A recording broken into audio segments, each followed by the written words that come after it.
Welcome to In Cool of the Day and today's segment, Keeping It Real with Donna and David Burks.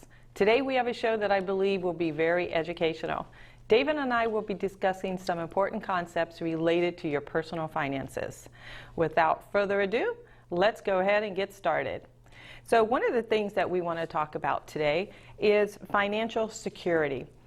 And I think it's very important to start looking at that because at the beginning of the new year, a lot of people are starting out with resolutions, right? Financial, maybe things you want to do with your physical health, work-related careers. But, you know, when you start at the beginning of the year, you're already behind the 8 ball. So, David, I think today what we should do is go ahead and prep everyone and let them start looking at some of these some of the important factors. So what we're doing is we're really applying one of those principles for planning. And planning should start now. So by the time the new year gets here, you are good to go and you are ready to start off with some confidence about what you want to achieve. So David, let's talk about one of the key aspects, which really is recognizing your what is the most important financial asset, right? And that would really be yourself. Yourself. Yep, yourself. You definitely want to take care of yourself. You know, always number one. So you definitely need to do that. And procrastination is a thing that everybody gets involved with, and we should make sure that we can plan to make sure that there's a future for us instead of being delayed in that aspect. Oh, okay, when you're 20, okay, then you get to be 40, and then you're like, oh, I'll start thinking about it. Right. But try to, try to do it early. Correct. And one of the ways you do that really is through education. Is yourself. You're looking at how are you going to earn money? How are you going to make money? How are you going to continue to improve yourself, right? So that you can continue to grow in your career progression. And that takes some planning. Yes, it does. Sometimes folks just go, they're ad hoc, right? But so like example, back in the day when I was a military spouse way back when. I had to take jobs as I went along, as you move to different places. So if you're transient and maybe you move from state to state, or maybe you have a career that you are constantly in flux, then you really need to plan. You need to try to figure out, okay, well, I have this job now. How do I move up to the next level? Do I need extra classes? What do I need to do to make myself more marketable?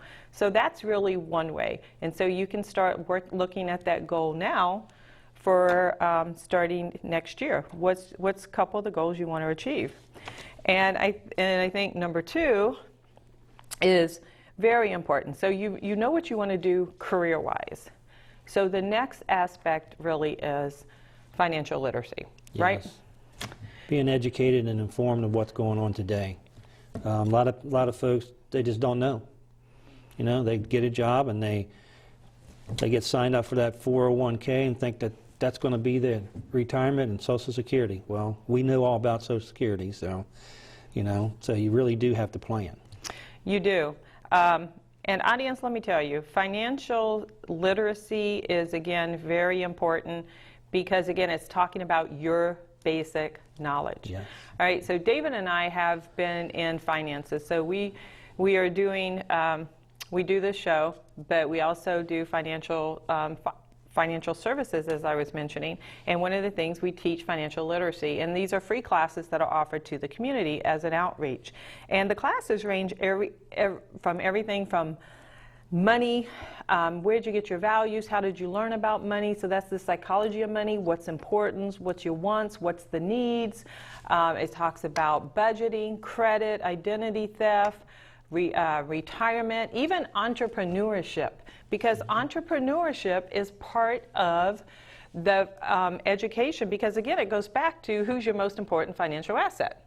Yourself. Right. And so if you need to make extra money, if you have skills, use those. use those to open up a business. Do a part-time business if you can't do full-time. But there's a whole range of topics that are offered. And there's also lots of information on the internet, on YouTube. So many, many ways to become financial literate. Yeah, we need to also, there is a big issue sometimes when a couple get together and they get married, and one may be a big spender and the other one may be a saver. Exactly. You know, so you really have to come to a conclusion, okay, what is our goal so we can get to where we need to be? Yep. So, you know, that a lot of times financial issues are the biggest part of divorces. Exactly, because it goes back to what they say, a lot of us learn from family, fools, and friends, right? Yeah, exactly. That's how we learn. We didn't necessarily get it in school, and our parents may or may not have taught us, so we end up learning as we go through life, for better or for worse. Some people take the initiative to stop what they're doing and learn, Right. but that's what we want to help people do. And then the next piece is you want to become a planner. Right? You don't want to just be a saver, and that's what we're doing today. That's why we're doing this show, right? Is to become a planner. You don't want to just start saving money and have no plan. So you need to have some goals. So you want to develop an action plan, and it's really short-term goals, and it could be as far as paying off your bills. It could be starting your emergency fund and setting $10, $15 a month in it, whatever you can afford. So is there anything else you want to say about goals? Goals are good. You know, like sometimes, like I put a list together of 1 through 10 to check off, you know, exactly what I want to do, because I'm a visual person. So goals are very important. Yes. Yep, you have to have them. If you don't have some goals, you need to head towards a direction. So if you're working towards a direction, then you're going to get there, right? But if you're just kind of going around in circles and you don't have any particular goals, then you're kind of stuck in that spot. So the goals are the roadmap that's going to help you get there. So let's see, what do we want to talk about next? Because there is some other information here that it really becomes important. Now, part of the goals, that really expands. You could put a lot of different topics up underneath that piece. One of those is that good old basic, build a budget. Now the budget. The budget. We all say we like to have a budget, but then we start writing it down, and then it gets to be overwhelming. So we're going to ask you today, do you have a budget? Because let me tell you, if you do not have a budget, then you need to stop. You have to take inventory of where you're at. So part of the plan is, if you are going on a trip, I actually have a presentation that I have put together, and it's called Be Prepared. You know, because the Lord has told us that we need to be wise stewards of what we have, right? Yes. And you need to be prepared. And if you do not look at where you're going, again, you're not going to know how to get there. So I equate it to planning a trip. If you are going to go on a trip, you have to decide, well, one, how much money do I have? How much time do I have? How am I going to get there? Am I going to drive? Am I going to fly? Where do I even want to go? Do I want to go to the mountains? Do I want to go to the beach? So there's many factors that we look at when we plan a trip, but we don't think about it, because sometimes we may throw this trip together in a matter of an hour, right? You don't realize you're going through all these steps in this decision making. But when you are doing that, you are trying to ensure that you're going to have a good trip, that you have appropriate amount of spending money, that you've looked at some of the activities that you want to do. So again, it goes back into planning. Well, our retirement and our financial life should be the same way. So you have to start with the budget. You have to take inventory and say, what do I have? Do I have life insurance? Do I have a 401k? Does my employer offer it? What type of benefits do I have? So there's different things that you need to sit down and you need to look at. And let me tell you, the other thing that we have found is the fact that people don't always know where their information is, right? Right, yes. Yeah, and that's part of taking that inventory. So, because when we've sat with the client or we meet with clients sometimes, we ask them, yeah, I have insurance, but they don't know how much, they don't know who with, they don't know about the policies, right? And so I guess what is important is you need to have a book to have all that Yeah, information with all your financial stuff in it. in one Yeah. book, yeah. Or use some of the online resources, like what was one of the free ones? Everplan, I think, is one of the free online resource tools that you can actually put the information in. You can give somebody else access to that account, so then they can log into it. It could be your sister, your mother, your children, and they can see some of this. But to get to where you were talking about the vacation thing, is that if you do go on a vacation, but you don't have the funds to do anything, what type of vacation is it? Yeah, not going to be So very once fun. you get to your retirement stage, but if your funds are not there, what type of retirement are you going to have? Exactly. And that goes back to looking at what I tell people, you look at 3 segments, in a sense, or 3 different scenarios. One of those can be, okay, you're expecting Social Security, maybe some other pension.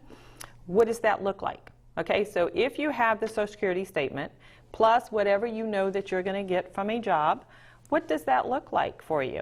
So you want to look at that. Now, Social Security on the website says come 2032, you could end up with 1/3 less benefits. Yes. So that means you need to do another calculation at 1/3 at least, okay? Maybe even half of what the Social Security statement is saying you're going to get. Then I tell people, maybe you should do worst case scenario and do one without Social Security and see what that looks like too. Because what that's going to do is that's going to start to match reality to your perception.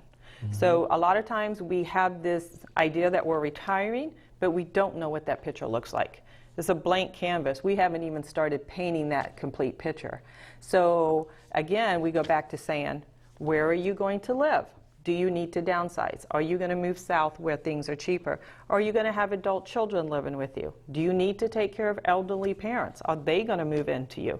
And you're going to be their caregivers. So there's a lot of different factors that can go in to this retirement scenario. Right. Right? And then one of the things that people don't think about too is their health, and where's their health going to be True. at the end, and what needs may you have as well, or your spouse. Right. So again, these are things that you really have to look at. Yeah, And we talk to a lot of business owners, and the business owners, they usually, a lot of them want to, they have their business 10, 15 years, and then they decide, okay, well, I'll sell my business, that's my retirement plan. But there's plans that are out there that you can have your business pay for your retirement and use it as a tax write-off. Yep. So they'll have a retirement plan, then they can sell their business, so they have 2 things coming in to help them. A lot of business owners don't know that. Yep. And we are going to look at some more specifics here after we come back from the break. So, and we're going to be getting to that here shortly. But that is so true. Whether you're a business owner or you're an individual, Right. you need to take into account that whole picture of what that can look like for you. Okay? So guys, again, please take inventory. All right? Yes. Now we're going to take a short break, station break, and we'll be back right after these announcements. As an American, I'm proud of the men and women in our armed forces who every day protect our freedom. That's why I'm also proud to support Help Hospitalized Veterans, a nonprofit organization that offers veterans free therapeutic arts and craft kits specially designed to help them in their recuperation. The kits can also help veterans coping with depression or PTSD. To receive a free kit, call this number or visit hhv.org on the web. Thank you.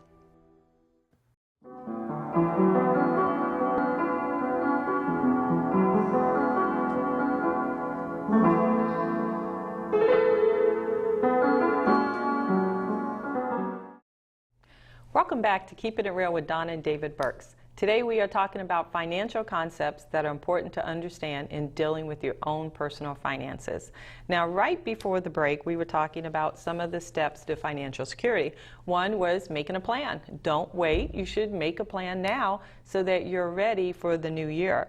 The other part was recognizing that you're the most important financial asset yourself, right? You are it. So you need to look at how you are going to How are you going to improve yourself? How are you going to become more marketable? What classes should you be taking? Do you want to start your own business? What do you need to go learn how to do that? Next was you need to become financial literate. You need to look at and understand what you own. If you have insurance, you need to know what that means. What is it? How does it work? If you've stuck it in the closet and you've had it for 10 years, well, you need to sit down with somebody and take a review, look at the review of that. Go to financial literacy classes. So we offer financial literacy classes that are free in the community, so you're welcome to participate in that. There's many different resources you can get this information. The other is become a planner, right? That's what we're doing today, is we're having you look and plan ahead. Don't just save money and throw it in the bank with no plan on what you're going to do with it and how it's going to help you get to your financial goals.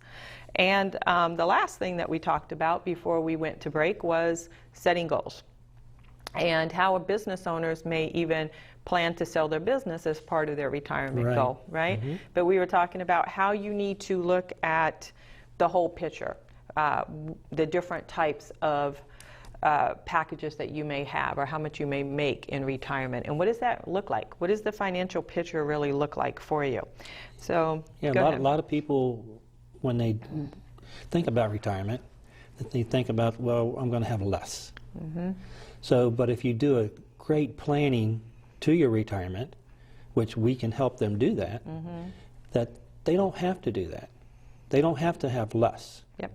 You can live the exact same life that you have in retirement, or even make more in retirement than you do when you're working. Well, and the important thing to know is that it's never too late. Right? No, it's never too late. Because somebody could be in a financial situation right now where they have totally missed the mark. They thought they were going to be in one place with retirement, and they are not there. And with the markets, with the volatility in the markets, that is not unheard of. And I was just reading an article actually about restaurants, and that 80% of restaurants do not offer benefits. And so you have the employees that work in restaurants, you have the chefs, and these guys have no retirement. There's nothing, no vehicles to help them get there. So that's where it goes back to being important. That's where it's important to have that financial literacy, to know what else is out there outside of your workplace. How else can you start saving for retirement and also protecting your family along the way? The restaurant industry is not the only one. It's also the automotive industry also. There's a lot of mechanics out there that are just everyday workers. They work 14 hours a day, maybe 60 hours mm-hmm. a week. But some of the shops, they don't have life insurance or health mm-hmm. insurance. They're depending on their spouse that has a different job that they offer that. Yep. So now they just have one spouse with maybe a retirement plan and not the other. But he's worked all them years, and then so, oh, well, I'm 50 years old now. Yeah. Now what? Now what? Yeah, because it makes it too hard to keep doing what you're doing.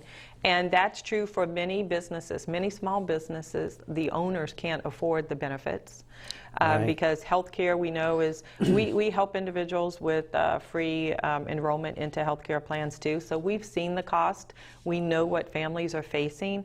That system is still lacking, right? But mm-hmm. there's a lot of people having to still make hard decisions. Even young mothers, do I buy diapers or do I buy food for my children because of cost? Healthcare, do I buy my medications? Oh, yes. How am I going to continue to do this? So there are some real hard decisions that people have to make on a day-to-day basis. And so the sooner you can start looking at what you have and how you can improve that, the better. It doesn't matter if you don't have a penny in the bank. You can always start from today moving forward. And maybe it's something as simple as $25 a month, or $25 a week. Put it into a savings account. Start that emergency fund that you can have something to fall back on. Now, and this is kind of what we were going to go into next, because one is the budget. We talked about that. A lot of people now have the electronic banking. Everybody has electronic banking mostly. There's still some people that don't necessarily use it, but so we have a tendency to go on and look and go in and see what's processing in the account and not necessarily tracking it. Right. So one recommendation that I have is that if you want to make this easy, most banks have an export button. If you want to see where you're spending your money, hit export, take it to a spreadsheet, and then you can put categories next to it. Food, gas, work, entertainment. You put that in the columns going down the spreadsheet, and then you can sort it, and then you can actually add up. You can put lines between it, or you can use auto sum, and you can add up and see how much you're spending in those categories. So again, people are like, I don't have money. And they do have it, because many young people, if you went and looked in their closets, I bet you I'd find some $100 purses, $100 pairs of shoes, you know, $100, I guess guys buy them too, right? So it's not just women. Yeah, so, tennis shoes. Yeah, They're quite $100 expensive. tennis shoes.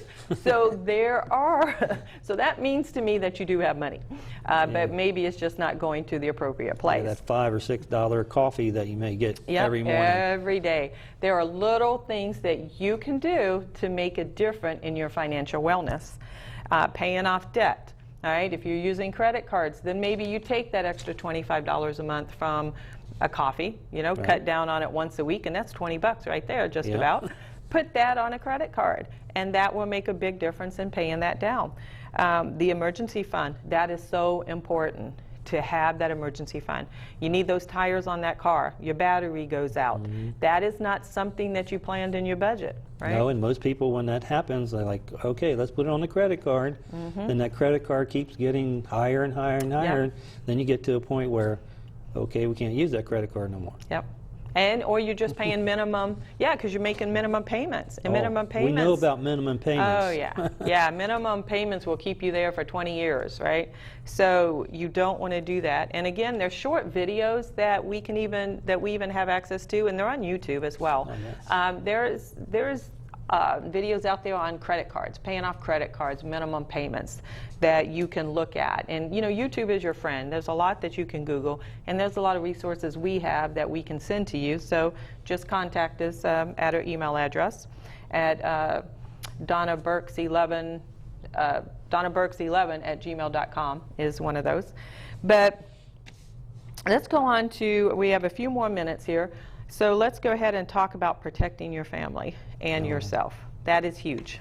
Yeah, we've been through a lot of that this year with our family members. So. Yes, we have. And I want to say this quickly on insurance, because that comes down to insurance, right? And guys, we have the wrong idea when it comes to insurance. We will put insurance on our phone because Lord knows it costs $600 to $800 to buy a phone nowadays, and we're still paying on it. So we may have insurance on the phone. We have it on our car. We have it on our house. We have it on the appliances. But again, the most valuable financial asset that you have, yourself, you do not necessarily put insurance on it. Now, in a way, this is selfish, especially if you have family, if you're a parent, you have children, because that's the best deal you are going to get. For pennies on a dollar, or for dollars, I should say, you can get hundreds of thousands of dollars. And the nice thing is there's such a variety in the market now that you don't have to die to use the insurance, right? So if you get sick, you can use it. You can help pay those medical bills. If you have cancer, heart attack, stroke, and Lord knows we've heard so many stories, and we've experienced it ourselves, which we may have time to hit on today, and if not, on the future financial segments, we're going to dive a little bit deeper into this for you. But insurance, again, is very important, because the number one reason for financial hardships, bankruptcies, foreclosures, is unexpected major medical. Major medical, heart attack, strokes, cancer. Just even cancer could cost $50,000. Your share, now not what the healthcare is going to pay, but your share is could be $50,000. I know an individual that ended up paying that for her share. But would she have had life insurance that had these living benefits, she could have accessed her death benefit while she was still living, that'd be so and great. Been able to help pay for some of that. And let me tell you, we have stories of people that have lost their house because, say, the dad did not want to buy insurance. We have business partners that share stories where one of the dad's friends kept telling him to buy insurance. you know, hey, you need to get this. No, no, no, I'm good, I'm healthy, procrastinate. I'm going to live. And what happened? The father passed away and the whole family lost their house because they could not afford to keep it. So you need to really look at this. And for $20 a month, if you need to get term, you get term, right? But even term has living benefits now, which is pretty cool. But you get something that is going to help you and that's going to make a difference in your life. If, again, there's so many different types. You just have to sit down and talk to someone. Right. You know, I think let's talk to most men out there, you know, you really do want to protect your family. I mean, you want to leave a legacy to them. You want to know that you won't know if you pass away, but, you know, your children will know exactly that Dad took care of us. Yep. You know, and I could go to college because of what Dad did in his planning. Yep. And we still have our home. Yep. I mean, that's a big thing, leaving a legacy to your family. And the scripture says that. And the scripture says that you should be blessing, it should be your children's children, right? And so we have to stop thinking about just now. We need to think about how can we make the difference in somebody else's life. And you know, I was reading one of the articles about one of the biggest misconceptions about insurance is that most people think it's too expensive. But that's a fallacy. Right. Because again, when they asked the individuals, well, how much do you think it cost? A lot of people were saying even term insurance was like $800, $1,000, right? Instead of having the basic $300 a year, they're thinking it could cost them $1,000. So don't let your preconceived perceptions keep you for doing proper planning. Okay, you need to really just sit down with someone, set everything aside and go, hey, look at what I have and can you help me? And you know, we're glad we do that. We offer that complimentary as well. So David and I would be glad to sit down with you and to just look at what you have and to help educate you. Yeah, we just want to sit down and educate you on what you do have and inform you of what is out there right now that can help you so you can leave a legacy to your family. Exactly. I always tell people, you know what, I don't care if you do business with me or not, but the biggest thing is that when you leave my presence, I want to make sure that you've learned something, all right? That you know a little bit more about your own personal situation than you did before we sat down and we talked. Yeah, I always say to clients, you know, you're not a client, you become part of our family. Exactly. Because we want you to have the best that, you know, what we have. Yep. We want you to have. And yep, that's true. And that's what it's all about. So, hey guys, our time is up, and we hope that you have learned some concepts that can be applied immediately to your personal situation. So please feel free to contact us for additional information on upcoming classes that are available in the local community. There's no cost. Take some time and invest into your future.